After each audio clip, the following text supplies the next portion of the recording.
नमस्कार दोस्तों, मैं अंकुर उपाध्याय स्वागत करता हूं आप सभी का आपके अपने YouTube channel share market analysis में। दोस्तों यहां पे आप सभी के साथ बात करने वाला हूं अपनी फेवरेट थीम के बारे में, और वो है स्टॉक मार्केट सर्विस प्रोवाइडर्स की। दोस्तों ये थीम मैं आपसे बार बार कह रहा हूं, बहुत बड़ा स्कोप है यहाँ पे, बहुत बड़ा, और बहुत सारे स्टॉक्स हैं यहाँ पे। आपको कॉन्फिडेंस और कन्विक्शन जहां भी आ रहा है ना, वहां निवेश करो। और कुछ तो बिल्कुल मोनोपोली टाइप स्टॉक है जिनमें आपको ज्यादा रिसर्च भी नहीं करनी है, सिर्फ लेके भूल जाना है। आप अगर इतना कर दोगे तो पैसा बन जाएगा। देखो, जब बाजार नहीं चलता है ना तो लोगों को लॉस होता है, और जब लोगों को नुकसान होता है तो फिर वो हर चीज में नेगेटिविटी निकालते हैं। अभी हमारे चैनल पे थोड़े थोड़े नेगेटिव लोग आने लगे हैं। कोई कहता है भाई लॉन्ग टर्म में तो सबको ही पता है पैसा बन जाएगा, तो भाई करो ना निवेश जब सबको पता है। तो आप शॉर्ट टर्म में पैसा बनाने आए हो यहाँ पे, शॉर्ट टर्म में पैसा बनाने के चलते तो लोगों की जिंदगी खराब हो गई यहाँ पे। आपको जब आपको सिर्फ आधी सच्चाई पता है इसका मतलब कि लॉन्ग टर्म में पैसा बनता है, आपको ये नहीं पता शॉर्ट टर्म में पैसा चला जाता है। पता होना चाहिए, मैं क्लियर कट बोल रहा हूं। हमारे चैनल पे ऐसा नहीं होता कि शॉर्ट टर्म का लालच देके आपसे पैसे लिए जाएं। ऐसे करोड़ों चैनल पड़े हैं मार्केट में, गुजरात से रिसर्च बहुत सारे लोग ये भी कहते हैं भाई सेबी रजिस्टर नहीं हो या हो। देखो, सेबी रजिस्टर होना एक बहुत अच्छी बात है। आपके लिए कितनी सारी ऐसी फर्जी कंपनियां चल रही हैं जो सेबी रजिस्टर हैं ये कहती हैं, फिर आपको कॉल्स एंड टिप्स देती हैं और आपसे पैसा मांगती हैं। इनफैक्ट पहले पैसा लेती हैं फिर आपको काम करवाती हैं कि डेमो दे देते हैं। इन सब में कुछ नहीं रखा भाई। आप शेयर बाजार में अगर 4 महीने से पुराने हो तो आपको इतना तो समझ में आ गया होगा कि ऑप्शन एंड फ्यूचर्स में बहुत पैसा है। छोटा सा पैसा लगा के बहुत पैसा बन सकता है। तो फिर ये जो कॉल एंड टिप्स दे के काम करा रहे हैं ये खुद क्यों नहीं कर लेते? ये सिंपल सा सवाल है ना यार, आप अपने आप से पूछ लो।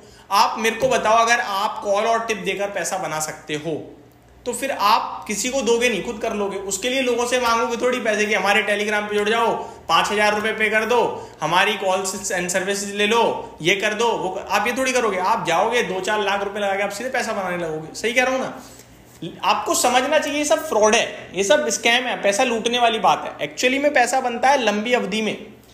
आपके लिए सेबी डेटा पेश कर रहा है, एनएससी डेटा पेश कर रहा है, लेकिन आप समझ ही नहीं पा रहे हो। आपको शॉर्ट टर्म में पैसा चाहिए। अरे नहीं बनता है भाई, बार बार चिल्ला चिल्ला के कहना पड़ रहा है। अब इसको भी लेकर काफी लोग ऑफेंड हो जाएंगे कि भाई ऐसे करो पैसा बन जाता है, वैसे करो पैसा बन जाता है। कैसे भी कर लो नहीं बनेगा, मैं आपको बता रहा हूँ।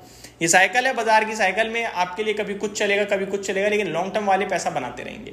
अभी मैं यहाँ पे आप सभी के साथ शेयर मार्केट सर्विस प्रोवाइडर्स की बात करता हूँ। देखो, मैं काफी वीडियोस बना चुका हूँ इन सब टॉपिक पे और आगे भी बनाता रहूंगा। शेयर मार्केट में केवल 13 करोड़ डीमेट अकाउंट है इस समय। 13 करोड़। भारत की पॉपुलेशन 140 करोड़ से ज्यादा है। अब आप देख लो कितना बड़ा फील्ड पड़ा है। और 13 करोड़ डीमेट अकाउंट में केवल 3-3.5 करोड़ एक्टिव डीमेट अकाउंट्स हैं। आपको भी पता है, मुझे भी पता है कि एक बंदे के 4 डीमेट अकाउंट होते हैं। तो 13 करोड़ तो ऐसे हो गए। 13 करोड़ लोगों के डीमेट अकाउंट नहीं है, 13 करोड़ डीमेट अकाउंट है। एक्टिव तो 3.5 करोड़ है, बाकी सब तो बंद पड़े हैं, चल ही नहीं रहे, ऐसे हैं। तो आपको यह समझना होगा कि बहुत बड़ी पब्लिक यहां आ सकती है। अब अगर पब्लिक आएगी तो कैसे आएगी? सबसे पहले डीमेट अकाउंट ओपन करेगी। कौन है, कहां डीमेट अकाउंट ओपन होगा? वहां पे निवेश करो ना। मैंने आपके साथ पहले ही शेयर कर हुआ, कुछ ब्रोकर्स मेरे को थोड़े बहुत अच्छे लगते हैं। बाकी ब्रोकिंग इंडस्ट्री में बहुत ज्यादा कंपटीशन है। आज आपके लिए ब्रोकिंग इंडस्ट्री से मोतीलाल ओसवाल भाग रहा है 9% ऊपर है। ये हमारी लिस्ट में शामिल है अच्छे ब्रोकर्स की। मैं आपको बता दूं, Motilal Oswal, angel one, share India securities, ये स्टॉक्स ऐसे हैं जो ब्रोकिंग में मेरे को अच्छे लगते हैं। बाकी आज जेएम फाइनेंशियल तो 13.5% भाग रहा है। ठीक है, तो चल रहे हैं ये स्टॉक। दूसरा, अकाउंट ओपन करने के बाद शेयर खरीदेगा बेचेगा कौन से एक्सचेंज से? या तो एनएससी से या बीएससी। एक्सचेंज बाजार में अभी एक ही है, बीएससी। तो बीएससी खरीद लो ना, अभी मत लो, बेशक डिप में ले लेना, लेकिन रडार पे तो आ गया। जब शेयर खरीद लोगे तो डीमेट होंगे, कहां पे होंगे? डीमेट सीडीएसएल में। सीडीएसएल ले लो ना। अब लोग कह रहे हैं भाई एनएसडीएल भी है। अरे एनएसडीएल के पास 21% का तो मार्केट शेयर है। एक्टिव क्लाइंट्स के मामले में एनएसडीएल तो कर ही नहीं रहा कुछ ज्यादा, तो सीडीएसएल ही प्रेफर्ड पिक है। एनएससी का शेयर जब बाजार में आ जाएगा तो बेशक एनएससी ले लेना, बीएससी को छोड़ देना, लेकिन सीडीएसएल और एनएसडीएल में से तो सीडीएसएल ही प्रेफर्ड पिक है। चाहे बाजार में एनएसडीएल आए या ना आए, आपको सीडीएसएल के साथ ही रहना है।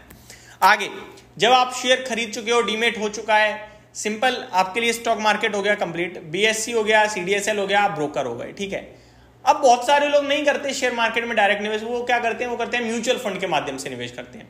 तो म्यूचुअल फंड में सबसे पहले तो आप किसी ना किसी फंड का पैसा, किसी ना किसी फंड में पैसा लगाओगे ना।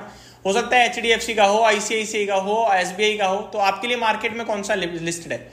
निपॉन एसेट मैनेजमेंट लिस्ट है, HDFC लिस्ट है, UTI AMC लिस्ट है, आई थिंक यही 3 है, और भी हो सकते हैं, मैं कंफर्म नहीं हूं, बट इनमें से आपकी मर्जी है, कहीं भी लगा लो। मेरा मानना है कि म्यूचुअल फंड में क्या करना है, आपने मोनोपोली प्ले करना है। इन सबका रजिस्ट्रार एंड ट्रांसफर एजेंसी एक ही है, म्यूचुअल फंड सेंट्रल, और इसको बनाया है 2 कंपनियों ने मिलकर, केफिन टेक कैम्स। किसी को भी लेके बैठ जाओ, सारे म्यूचुअल फंड का मोनोपोली हो गया है, KFin technology and CAMS, computerised management services. ठीक है जी। तो ये सारे स्टॉक हैं जो आपके लिए डेफिनेटली रडार पे रहने चाहिए। अब कुछ वेल्थ मैनेजमेंट वाली कंपनियां भी आती हैं कि भैया मैं गया, मेरी वेल्थ मैनेज कर दो।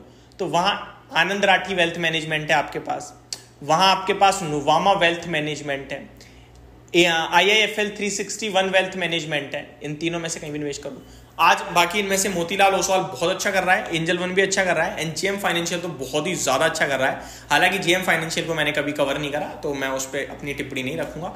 बाकी स्टॉक मैंने आपके साथ डेफिनेटली डिस्कस करें। होप आपको ये जानकारी पसंद आई होगी। Thank you so much for watching this video. Have a great day guys.